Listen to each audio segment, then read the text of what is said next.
కొమరం భీం ఆసిఫాబాద్ జిల్లాలో ముఖ్యమంత్రి రేవంత్ రెడ్డి పర్యటిస్తున్నారు. 112 కోట్లకు పైగా అభివృద్ధి పనులకు శంకుస్థాపనలు, ప్రారంభోత్సవాలు చేశారు.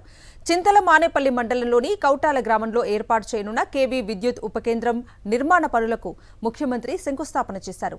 ఈ ప్రాజెక్టు అంచనా వ్యయం 56,55,00,000.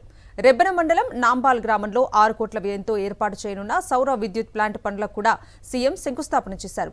ఆసిఫాబాద్ మున్సిపాలిటీలో 15 కోట్లతో చేపట్టనున్న 9 అభివృద్ధి పనులు, కాగజ్నగర్ మున్సిపాలిటీలో 18,70,00,000తో చేపట్టనున్న 8 అభివృద్ధి పనులకు ముఖ్యమంత్రి శంకుస్థాపన చేశారు. ఇక తెలంగాణ వ్యాప్తంగా 1,00,000 ఇందిరమ్మ గృహాలను ఇక్కడి నుంచే ప్రారంభించారు.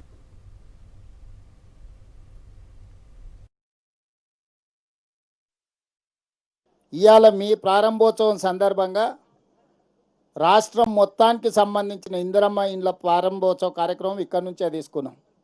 సంవత్సరం తిరిగే లోపల 1,00,000 ఇండ్లు కట్టుకున్నారు. ఇవాళ మీ కొలం, మీ గూడెంలో ఈరోజు ప్రారంభించుకున్న కార్యక్రమము రాష్ట్రంలో 1,00,000 మంది పేదోళ్ళు ఇంటి యజమానులు అయినరు. ఈరోజు ఇక్కడ ప్రారంభించి రాష్ట్రం మొత్తం 1,00,000 ఇండ్లు నూతన ఇండ్ల ప్రారంభోత్సవ కార్యక్రమం ఈరోజు మీ గూడెం నుంచి మనం ఈరోజు కార్యక్రమం చేసుకున్నాం. అదేవిధంగా ఈరోజు ఈ ప్రాంతం నుంచే మళ్ళీ అదనంగా 2.5 లక్షల నూతన ఇండ్లు ఇచ్చే కార్యక్రమాన్ని కూడా మీ దగ్గర నుంచే తీసుకుంటున్నాం.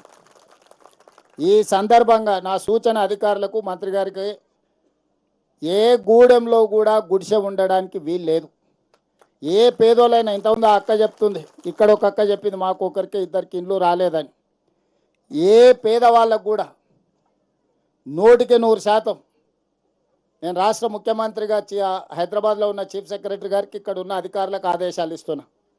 అన్ని గూడాల పేదోళ్లకు ఇందిరమ్మ ఇల్లు మంజూరు చేయాలి. మొట్టమొదటి ప్రాధాన్యతనే వీళ్ళకు.